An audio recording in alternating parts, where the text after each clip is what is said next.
پیشاب کا رک جانا یا مشکل کے ساتھ آنا کبھی صاحب خواب کے امور میں عجلت اور استقامت کی دلیل ہے، اور کوئی شخص خواب میں کسی غیر معروف مقام میں پیشاب کرتا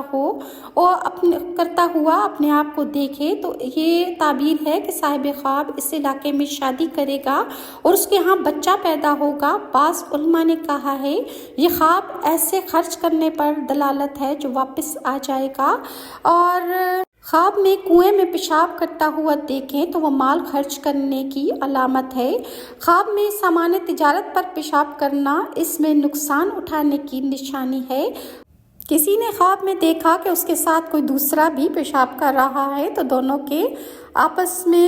ملاپ سے اس طرح ان میں رشتہ داری قائم ہونے کی علامت ہے۔ کسی نے دیکھا کہ لوگ اس کے پیشاب کو اپنے ہاتھوں پہ مل رہے ہیں تو اس کی تعبیر یہ ہے کہ اس کے